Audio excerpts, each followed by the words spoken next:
Bang Mario. Kita kan dari tadi sudah ngobrolin soal pahlawan Indonesia. Terus kita sudah angkat beberapa isu tentang nilai-nilai kepahlawanan yang bisa kita anut atau kita hidupkan kembali spiritnya di generasi muda atau di generasi saat ini yang sudah melupakan jasa-jasa para pahlawan. Bahkan kita melihat sekarang orang sudah acuh tak acuh, pokoknya ya hidupku, yang penting aku bisa makan dan minum, sudah nggak ada lagi rasa wawasan nasionalisme yang tinggi mencintai bangsa ini. Walaupun ya itu oknum ya kita tetap menyuarakan sisi spirit dari Hari Pahlawan itu. Nah, berhubung konten remah ini adalah sifatnya di kalangan Kristiani juga, kita harus menawarkan juga dari sudut pandang Injil, dari sudut pandang teologis, refleksi teologisnya terkait dengan pahlawan. Nah, tentu di dalam Injil itu sendiri kan banyak sekali pahlawan-pahlawan iman lah.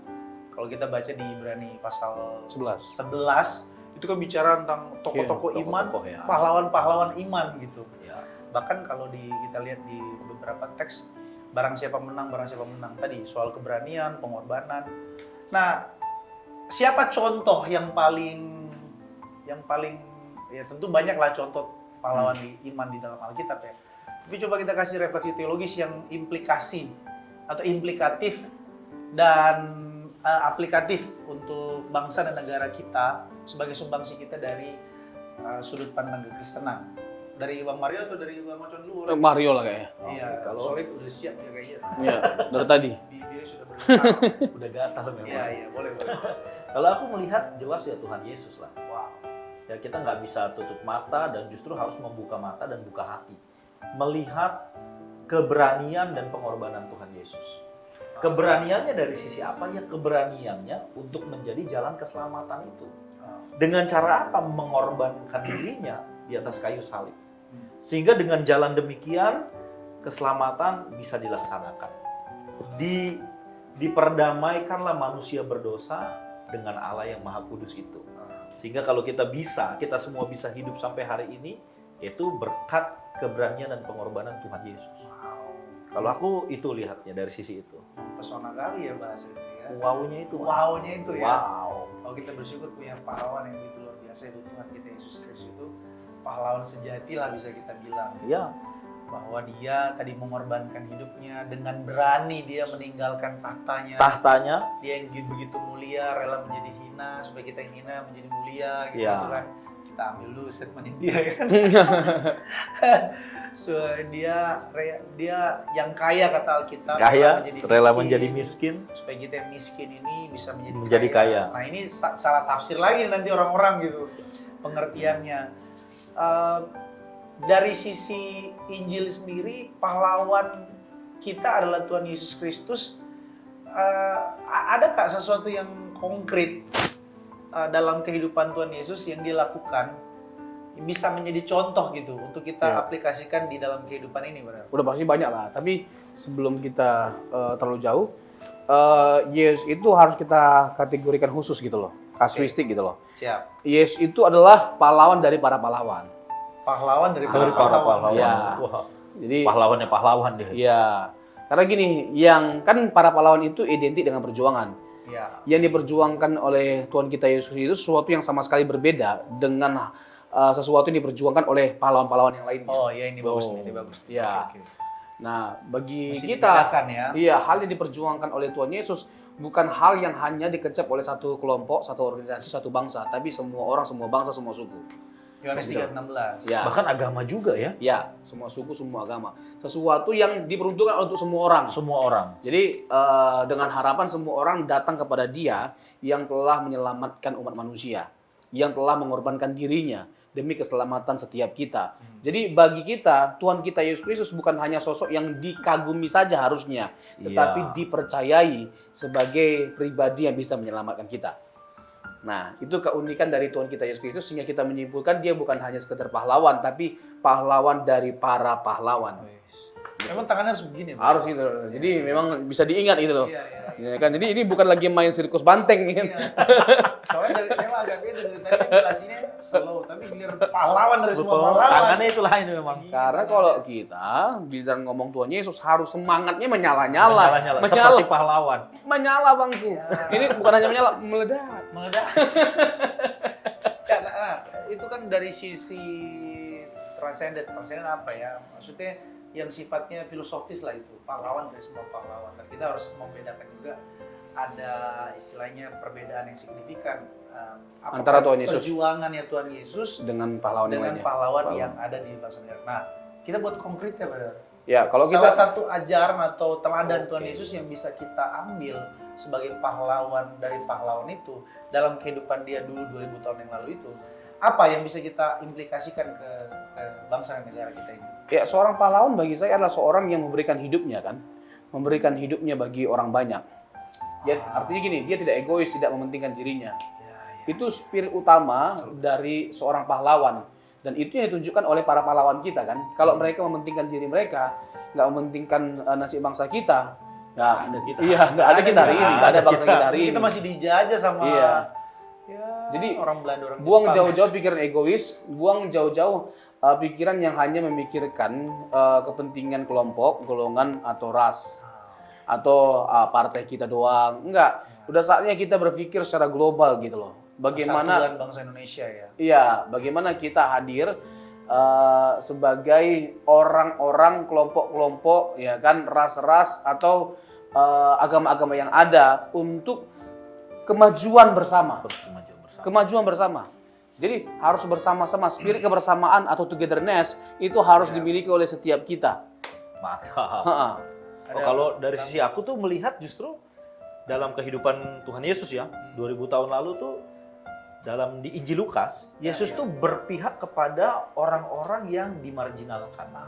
Setuju. Pemungut cukai, perempuan yang berzina, lalu orang sakit kusta. Dia berpihak ke sana. Walaupun dia adalah seorang rabi, tapi hatinya dekat dengan orang berdosa. Begitulah kira-kira kalimatnya. Nah, buat kita sekarang, tadi kalau Pastor Mike membawa kita hendak masuk ke ranah pendidikan, lalu meneropong sampai jauh ke saudara-saudara kita di Indonesia Timur, Iya. ya ini ada saudara-saudara kita yang termarginalkan dalam bidang pendidikan. Nah, ini kita spirit itu yang coba kita bangkitkan, hidupkan di zaman sekarang. Begitu. Saya teringat tuh tahun 90-an kalau saya nggak salah ya, Indonesia itu menjadi bangsa yang mengirim guru-guru ke negara lain gitu loh. Iya, Ya, betul. misalnya, kalau nggak salah Iya, Malaysia gitu loh. Itu tahun 90-an. Nah, kalau sekarang gimana? Kan itu jadi pertanyaan kan. So, kalau sekarang kita nggak melakukan hal yang sama, dari sisi pendidikan kita nggak dianggap sebagai sebuah acuan, ada apa dengan bangsa kita?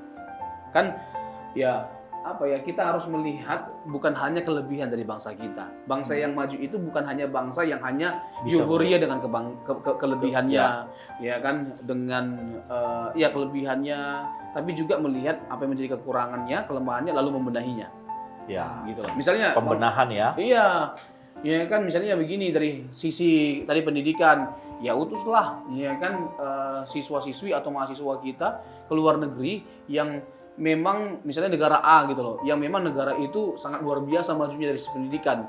Yang kita ambil gitu loh, ilmunya terapkan di bangsa kita Indonesia. Ya. Ya kan, dalam hal apa lagi, kedokteran gitu loh, kirim gitu loh ke negara-negara yang memang dari sisi kedokteran Kedokteran maju. medis maju luar biasa. Lalu majukanlah kedokteran atau rumah sakit negara kita. Nah, apa ya, memang harus benar-benar kita punya pemimpin, ini yang paling penting.